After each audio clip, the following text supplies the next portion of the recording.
Hey there, Libra. This is Melissa Joy bringing you a reading, Seaside, to get you a little soothing for your soul while you are bringing in what? Your truth. That's what they have me meditating on while I am shuffling your cards, bringing in your beauty and your truth. The full restoration, not having to think on justice or proclaim justice or fight for justice. Being yourself. So I want to see what the juicy delights are of being Libra. And here at the bottom of the deck, oh, we got the Wheel of Fortune, and what's on top? Two of Pentacles. They're talking about moving on. Those old ships, let them sail, because they were liars and cheats and thieves. Anyway, people or opportunities coming in that pretended to be your friend, on your side, whatever. And meanwhile, under the name of us and team, under there, you peel it off and you would have seen what was really stitched into their heart with some selfishness, and not focus on them. Focus on things outside of self, outside of truth, all right? So you're being liberated from that, and I love that you've chosen it. Look how your steps are lighting up, and life is goldening up beneath you, all right? So this Two of Pentacles is not an either or. It's put one foot in front of the other, because look on your chest there. Your feet are in tune with your heart. That means you on the yellow brick road. You're on the good path. You're on the true path to yourself. So it's already there, and that's why the Wheel of Fortune is coming in. I love it, because Wheel of Fortune has something sticking behind it. Let me show you what that is. It's the Four of Swords. These are peace sanctions. Everyone laying down their sword, because you're now beginning to surround yourself with people who do have authority. Why? Because they're standing in their truth. When someone has authority, they have self-control. Woo woo, can we say thank you for that? Not people who are wooing or luring you in or dangling a worm or a carrot. Anybody who's doing any of that stuff is a trickster. And they got something more than up their sleeve. They've got it in their heart. And I'm telling you, if it's in their heart, they will betray you for themselves, because that's what selfish is thinking that, everyone is competition. Everything is competition.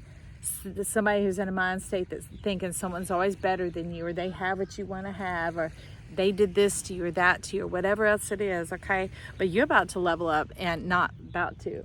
Your truth is being revealed, that you're with people who stand in self-control and authority. These are people that may have differing ideas, because look how distinctly different each of them are. Similar but different, that they can be mature and talk to each other and visit with each other and allow each person to be their own color, their own expression, all for the sake of the universe, of the beauty that's here. That Four of Swords, the ultimate healing, the healing of our land, of our communities, of our people groups, of our nations, of our tribes, of the whole wide world. That's how it is.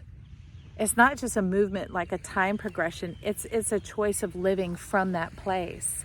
That's the beauty of being self-centered.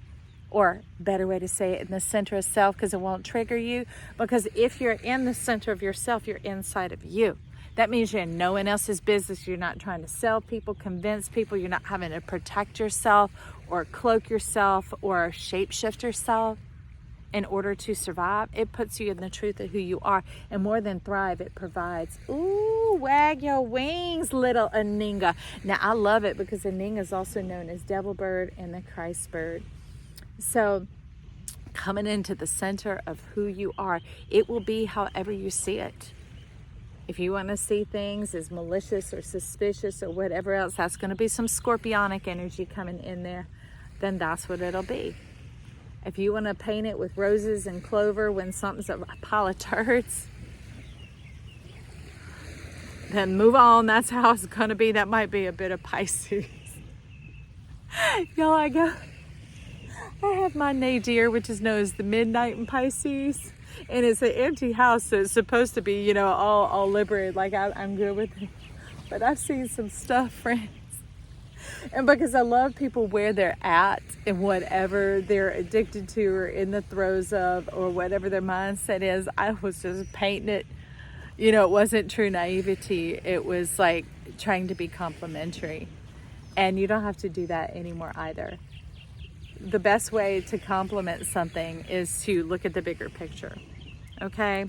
When you look at the bigger picture, it simply is like a Wonkavator, like being in the center of yourself, and it's like that Metatron energy and Sandalphon energy, the eternal flame coming together in your heart.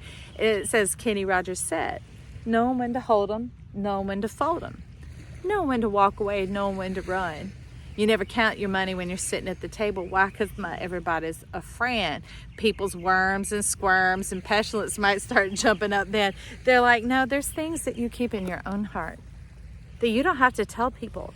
You live it. You live it. There was this Native American proverb that says, if you truly believe something, you never have to speak about it.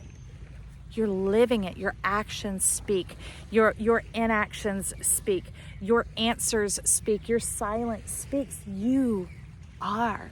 How beautiful and amazing. All right, so let's get a little merry. Oh, how funny at the bottom. Tick-tock is the clock. So let me put this under the Wheel of Fortune that came in there. We have the devil. And see that big S for systems going on your chest? Like, yeah, your wheel may turn, but you're never going to be set free. Lie up. Look at that dismal face. You don't need to be stern. Confidence and authority really comes in being able to speak in your natural tenor. Your natural self. Like, hey there. That's it. That is power and authority. It's not the force with which we speak. It is the force that is within us. Like if you've seen any of the Star Wars, they talk about the force. Now, in the ancient Hebrew language, the word is phos, okay? And it's without the R. It's phos, but it's pronounced phos. So we hear, may the phos be with you, like phosphorescence, things that light up when you come across it. And the beauty is that's not just for others around, it's also for you. Each step is enough for me. It's being lit up along the way because the energy and the moment and the originality and serendipity and opportunity happens the moment you show up for it. It gets activated, it gets ignited, it gets lit up then. And so some of you may be wondering about payback time. This attorney and energy is time to pay you back, and you ought to know that. So things, opportunities that you were robbed of, if you were being afflicted or stricken or tested or tried or whatever all these things are as you were on your spiritual path of seeking to know yourself, to come into union with yourself, all that juicy goodness is coming back to you. What looks like it might have struck your vineyard and your vines and withered and dried them up, they're going to spring back to life. They're going to bloom and blossom forth, and in plenitude, far beyond what you could think or imagine for the years. So let me tell you, that abundance is coming in. It's not a one and done. It's going to be more than you can handle. So resist the urge to hoard, to think, oh, this is my hour, my time, I'll take it all in. Now, it's a good time that when you have plenty, because it comes in staggering waves, all right? Like blueberries, you can't plant just one kind. You have several varieties planted together, and these 2 weeks, this one's sitting in abundance and then trailing off. The next 2 weeks, this one's sitting in abundance and trailing off. So there will be these huge waves of boom and prosperity. But when you have more than you can handle, it's going to go to waste. Don't let it get to that tipping stage where it's already kind of nasty. I know it's nasty, but like gnats, G-N-A-T, it's nasty. Like stuff starts getting up on it. Don't wait till then. That might happen with the first wave and be like, okay, I see, I understand now.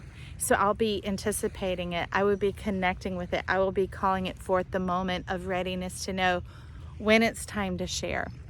Because that's a vital quality to possess in this life. Because there are some of us that if we grew up adult children of dysfunction, we just give everything away. And then we get to the end and we're like, oh, I forgot to eat and saving it for myself. And then there are those that because they grew up in that same situation, they hold on and don't know when to let go. And this is the invitation to enjoy. And when you begin to feel a bit saturated, release, okay? And it's going to be physical things. This is not just mental stuff, y'all. Share your bounty. Share your bounty.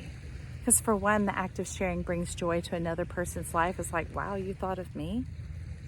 And you're bringing me treasure, not trash. You're bringing me beauty and life, not decay. Because that's what that tipping point is about. It's about keeping you on that hamster wheel one more time. And this is the thing is, no, I can learn, I can discern, because see, you're not having to be bitten by that snake. No more lessons, friends. These are blessings moving forward and realizing you don't have to chase any shits. The balance is in the living. There's abundance. There's plenty all around. And staying in that generous quality with yourself and with others. That's the fine tuning, no tipping of the scale, staying in that 0 point. That's the beauty of the Fool. That's the beauty of this wheel, is it's out here, friends. It's opening your eyes, opening your heart, and realizing that what is meant for you is coming to you. That what you desire, you are moving towards. It is a relationship. And at the split, we got the Moon and the Temperance. Look at that. Blah.